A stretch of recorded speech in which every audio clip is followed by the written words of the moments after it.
Hey, what up, everybody? It's your boy Darnell, and I want to welcome you to another episode here on AZI-TV. Today, we have a special guest all the way from LA, man. This is Bernard L. Eatman, aka BLove, with Urbane Artist Film Production. What's up, brother? Hey, man, I'm happy to be here. I just landed, literally just landed here exactly probably about an hour ago. Oh, man. Well, welcome to the Valley. Thank you, man. I appreciate it. I'm glad to be here with you, bro. What you think about this weather? No different from Palmdale. I live in the city of Palmdale, so oh, okay, man. You about what? A good maybe 4 hours away, if that. Yeah, it was no different from that. So I mean, today just caught me off guard because the last few days, maybe the last week and a half or so, it's been raining. Mm-hmm. So it's cool, and it's like today it caught me off guard. I got on this right here because it was cold this morning when I left. Gotcha. So I'm like, okay, so when I got here, it was just like, okay, no different. You want to hear a quick story? I had to drive for a company and I had to go through Palmdale, right? Palmdale, yeah. Palmdale, that's where you got my big old, the fans or whatever it is, yeah, right? The little windmills. Yeah, so I was driving through there and I had pianos in the back of this truck. I had about 10. Mm-hmm. So as I was driving down the road, all of a sudden my truck started going like this. Yeah, because of the wind. Yeah, so I had to pull over and be like, oh, shoot, man, let me not crash. So I ate like what was it, some pizza from a truck stop and just chill for a second. Right. That's funny, man. But I appreciate you making it out here, man. So how long you going to be out here for? I'll be out here for a week. I'm just hanging out with a friend of mine. She's pretty much developing a lot of stuff with me, along with me. She's partnered up with me so I can get some stuff for Urbane Artist Film Production, getting everything together. Working on a lot of projects. She's a great writer. Her name is Lynn Sky. So if y'all don't know who she is, you can see her later on, probably down the line. She's around here somewhere. So I'm just letting you guys know that up front. So she's the woman that's behind the scenes, you call her like a Susan the Past type situation. She's always behind the scenes and making things happen. So that's what she's about. So like I said, we got a couple projects a few projects. We're working on a few films and TV shows we got going on and all that good stuff. So it's coming to you soon. So before we jump into this Urbane Artist Film Production, man, let the people know kind of who you are, where you come from, and how did you get into the film industry. Actually, I started out as a street DJ. I was part of a radio company, or you might want to call it back in 82, 83. We were street DJs. We became California Cat Crew, K-Day Mix Masters. We was like mix masters for a radio station. So I was part of the California Cat Crew, and a lot of us was pretty much just street DJs what we were doing. So as time went on, I stopped being a DJ for the city or just people in the neighborhood. When I started doing more things, I said, okay, what I'm gonna do is become a radio DJ. So I went on air, got hooked up with when I was working at K-Day, I became an intern. So I was working with a guy named Steve Woods, rest in peace now. He's rest in peace because he died of a stroke not too long ago, probably about a good 5 years ago. But he's the one that had me as an intern for him. So I was in the programming department. So as I did radio, I started working around, being on different radio stations. LA is if who they pull you in. You got the big boys from Power 106 now. He's at one of the stations that I was at before, at the Beat and all that good stuff. So fast forwarding, as I worked in radio, because I went to school for broadcast journalism. So the whole thing was I wanted to be a radio DJ, but I got so tired and so fed up with that, I wanted to do something different. So one day I was at DJing an event, and a guy by the name of Tony McEwen used to be on Channel 11. He just retired about 3 months ago from Channel 11, Fox 11. So he pulled me in as an intern at the television station, the news station. So I started working for the news. So I worked at the news and I stayed there. They had put me on a 6-month contract. I worked that. They put me back on again for another year. I stayed there for another year. Then I went over to KABC7, Channel 7 in Los Angeles. So I stayed at Channel 7 for a full year. After all that happened, I got tired of the news thing. It was fun, but at the same time, I wanted to expand a little bit bigger because I was always back and forth in film and all that good stuff. So what happened was a friend of mine said Universal Studios is hiring. I said, okay, cool. I didn't get a job at Universal, but I got hired at Warner Brothers because somebody else had, hey, ear hustle. Hey, man, we hired over here. So that's how I became so wrapped up with the film and all that good stuff because I started working for these different production companies. Warner Brothers, Universal Pictures, Paramount, Sony Pictures, New Line Cinema. I worked at all those. as a freelance director, assistant director, script supervisor, PA, whatever you want to call it. So that's where my journey was, just to put it in a nutshell. Okay, so where did the idea of the Urban Artist Film Production come from? Excuse me. It came because of the fact that I wanted to do my own. I wanted to have my own film production company because, you know, as I ear hustle from different directors, producers, and stars and things, whatnot, I said, you know what, I want to do my own thing. I want to have my own company. Just like Spike Lee has his own company, same thing with John Singleton. John Singleton and I grew up probably like 5 miles apart. You know, he grew up in the same neighborhood. That's where he shot Boys in the Hood, not too far from where my parents lived at. So he had his own film company. He said, I want to do my own thing, but I'll be in, you know, in conjunction with another company that's major. Like he was hooked up with Columbia Pictures. So like me, I want to do the same thing, but I don't care whose company I'm hooked up with, whether it's Universal or Warner Brothers or Sony or whatever the case may be. That's where I'm at right now with this. So Urban Artists is a collective of a bunch of us that was from different entities. Like he was over here working for TMZ. This guy over here works for Sony Pictures. This girl right here works for New Line Cinema. And we just put our own thing together. It was just my idea to throw everybody together. So that's how we came up with Urban Artists Film Productions. I love it. So you guys, are you union? I'm union, yeah. Okay. SAG-AFTRA, yeah. Okay, so you've actually done acting. So you were in front of the camera and I was in front of the camera too. Okay. I started out in front of the camera. I was on the Steve Harvey show, Different World. You was on A Different World? I was on Different World as an extra though. It was all extra work, but I was a principal. They called it back then a principal extra, where you get seen in front of the camera with the stars, but you really didn't have any words. Okay. It's like me with Steve Harvey. You know, I was already cool with Steve Harvey because it goes back to when I used to DJ for Cedric the Entertainer and some more at Comic View, because I was a DJ for the comics and things like that. So it started out from that point. So they put me on the show. So I modeled for Fat Farm, Russell Simmons' Fat Farm. I modeled for Mike Alesko's Mecca. So I'm pretty much in the game when they came in front of the camera, modeled and all that good stuff. So camera's not, you know, that's just a friend of mine. So, so I want to get behind the scenes to start directing everybody else. You know, I was just listening to an interview earlier today on the Breakfast Club. Shout out to Breakfast Club. And they were interviewing Tiana Taylor. Yeah. One of my favorites, man. Yeah, she's good. Oh, she's amazing. Yeah. That's what she said. She retired from music.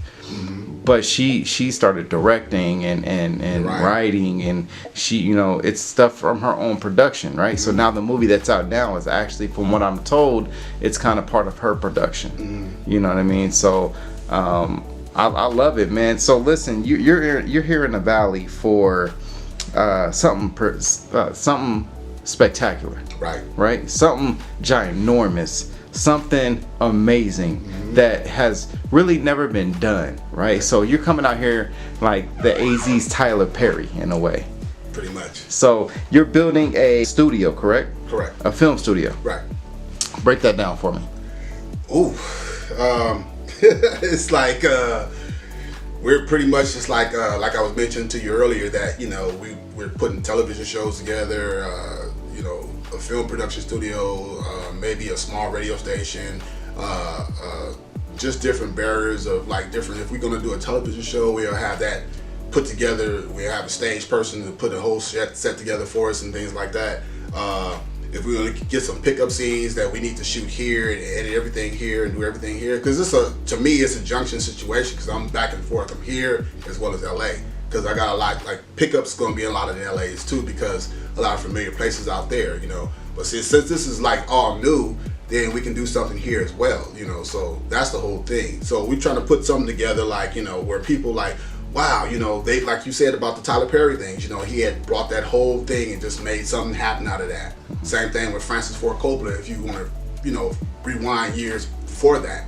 Same thing. He built his own studios back then. That's like one of my favorite directors that I wanted to emulate. So I wanted to kind of do the same thing. And then, like I said, I got with my you might want to call it I used to call her a boss, but she don't want to be called the boss no more. So we're just partners and good, you know, we're a team. So what it is that, you know, I want to have something that, you know, she's a great writer, you want to make something happen, and we're going to direct it, and we're trying to bring out the best of the best right now, because, you know, I want to get unsigned talent, because right now I'm just where you don't want to be a situation where you have, like they always typecast everybody, you know, you go to a Denzel movie, you know, okay, we're gonna see another Training Day again, or we're gonna see another Spike Lee film that he has the same actors. We haven't seen the same thing with John Singleton. These people have their same actors, where me and our company want to have everybody, where if you're new talent, if you're really good, we're gonna put you out there, just like a Tubi, same thing like a Hulu, same thing like that. We want to put people's films out there so to make it happen.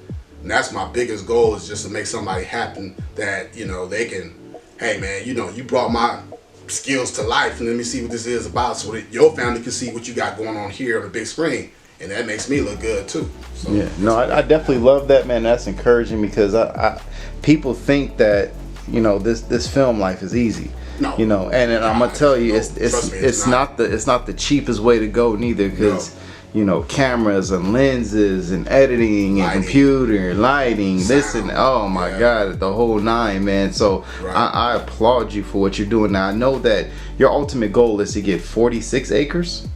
Yeah, 46. Okay. Yeah. So, and I know you don't really know Arizona like that, right? Not like that. But, not like you know, that. From what they're telling me is like, you can do this, and that. Yeah. So I'm all for it. You know, if we can build studios like that to make it happen, and we can make this thing work, and those acres is what makes it matter. You know, you can, just like how Tyler Perry has this thing. You know, he does a whole movie in this whole studio by himself in a nutshell. He don't have to go outside the box. Right. He can keep everything within. You know, if we got to go get cheap pickup shots, we can do that. But at the same time, we can do everything there at the studio, where we don't have to do anything, everything being in-house. I love it. And then are you going to incorporate a film school in that place? We can. You know, I talked about that too. You know, I want to teach classes where, you know, I got people that want to learn certain areas and different situations about camera angles, lighting, sound, editing, or whatnot, you know, the final draft and all that good stuff. She may teach people how to, you know, just, it's just up in the air. It might show them how to write an actual script, or give them a gist on how it's supposed to be done. I love it. So until that bigger picture comes, right? You have a location where you're going to do a temporary spot, right? Now, how big is this temporary spot going to be? Oh, I don't know, because like I said, I've never been in where it says it's in Dayton, Arizona. So I've never been there, so I have no idea. So I just know it's really, it's really huge. So that's all I can tell you right now. So they'll see as time goes on. Then we can, as interviews goes on later on, you can say, oh, this is what we got. You can show them, you know, we can do a walkthrough and see, well, this is what's going down. So that way they can get a general idea in their minds of how this works. Right, because I've never heard of Dayton, Arizona in my life. Like, I've been here since '93. Yeah, okay. But I've been like in and out, you know what I mean? Like I went to Baltimore, I went to all these other places. I've been in and out. Baltimore, that's a cool city too. But one thing is that we don't have is something that you're doing, right? But then like people are sleeping on it, man, and just how much talent is here in the Valley, man. So I applaud you for thinking of Arizona, but just the oddest question, how did Arizona get in your radar? I was working with the person who brought me here. You know, we were actually getting ready to start a film about, I don't know if you're familiar with the Shy Lights, the group, the Shy Lights. Have you seen her? All that good stuff. They called me a few years ago and it said that they needed me to do, you know, script supervisor, maybe assist direct, the whole thing. But they're out of Arizona, so I said, okay, well, you know, I'll go everywhere, because that's my whole thing. I'm a traveling artist. You know, I travel anywhere in the country wherever it's needed to be. So they said, we're gonna go here, there, and all that good stuff. I said, no problem. So they're based out of Arizona, and that's what she's based out of. So she did the whole thing, and she wanted to do everything out of Arizona, some in Chicago, some wherever the case may be. So I said, fine. So it started with her saying that this is what we're gonna do. So I said, no problem. I'll come down there and joint venture with you and all that good stuff, and we go from there. So that's how that started. That's how that, you know, developed from that point. So it was based on, from her, when they gave me the call to work with them for the movie. It was supposed to be called Lit, but it was based on the Shy Lights movie. Their lifestyle, like a Temptations film, or the Jacksons, whatnot. It's like that. Okay. So man, here in the Valley, like I said, you're gonna make your plan is to make a great impact. Right. And another thing too, I wanted to mention too, is that I want to do like how I got started. I worked on when I first started doing TV and film. I was working on America's Most Wanted. That was nationwide. Yeah, I know that. So they had me as a PA, but they had me as a PA intern, where, you know, you can just come on and learn how to work on certain things. like, you have to work on as a stagehand, or maybe you can be an assistant director or whatever the case may be. So that's the same ordeal I want for this company as well. I want to bring people on who really want to learn as an intern PA for that day. Okay, I love that, man. That's encouraging. And so I know that you're going to have a lot of people from LA, Atlanta, Detroit, Michigan, all over the place. Over the country, yeah, because we're all going to LA and going to New York and going to Atlanta. Right. But it's good to have a place here because the valley is growing. Right. Gotcha. So this location that you have, Dayton, Arizona, right? Dayton. So Dayton, Arizona. See, I've never heard of it, so I can't get it right. So the person that you're working with told me that it's between Maricopa and she says Yuma County. Yuma County, right. So Maricopa from here is probably like in traffic hour. Without traffic, maybe 45 to 50 minutes, right? So when you get the temporary location, are you going to get a house out there? Are you going to stay on site, or like how are you going to do it? They're going to build a house for me. So a house for some of the tenants, the crew members. So like I said, it's a back and forth situation for me. Most of the time I'll be there. So they're going to build houses for everybody. And plus, like if we're going to do a film for somebody too, they're going to have temporary like resort style type rooms for them so they can stay in, so they ain't got to go out nowhere else to fly, to go nowhere else to stay while they're shooting film. I love it. And then so when is this project supposed to start? Wow, we're supposed to start kicking off in May next month, sometime next month, maybe sometime the end of next month, but just give it a point from that point and we move forward from there. Well, man, keep us updated here at the paper, man. We would love to. I want to follow your venture all the way through to the end, man. Well, I'll keep you posted on everything we do, since we linked up, because I'm a social media guy, so that's what my thing is. I make sure I let everybody know what's going on with me and what's going on with my company and whatever the case may be. So I'm a graphic artist too, so I change everything up as I go along. So you might not see the same logo every time, but I got one major, but you might see. He changed it again, I like to keep things fresh. For me, I love it. Your brain just never stop working. Never stop working when it comes to this type of stuff. I love it, man. Well, look, I appreciate you stopping by here, letting us know your ideas. As an African American man, I'll tell you got the backing of the Arizona Informant newspaper. We want to see this thing through. So anything you need from us, just let us know. No doubt. And so here's the biggest thing, though. If somebody wants to get a hold of you, connect with you, build with you, learn from you, grow with you, how would they do it? They can, my contact, right? Yeah. They can hit me up at. My number's been the same for the last 27 years. So you can hit me up, 818-644-2594, or you can go to my email, which is b.l.eatimon@urbaneartistfilms.com. So that's where you can reach me at. I love it. Well, again, I thank you so much for stopping by here, man. I can't wait to see you in them stars and on the set. Yeah, man. Like I said, come on the set. You can come on there and observe some stuff too. You might have to pick up something, dude. Right? Hey, man. I need you to pick up that real quick. And now you're part of the crew now. So you get a what they call it. The word I'm trying to use. You get a. Credit. There you go. See, he said it for me. I love it. Sorry, man. you good, man. Well, I appreciate you, man. You have a good day. You do the same, man. Peace and one love. Hey, what's going down, everybody? It's your boy Darnell, and I want to thank you so much for coming on here and watching the interview. If you can, please subscribe to our YouTube channel at Arizona Informant TV, where you will get all the latest content, all the updated information, and all the latest news. So again, please subscribe to the channel, and we will see you soon.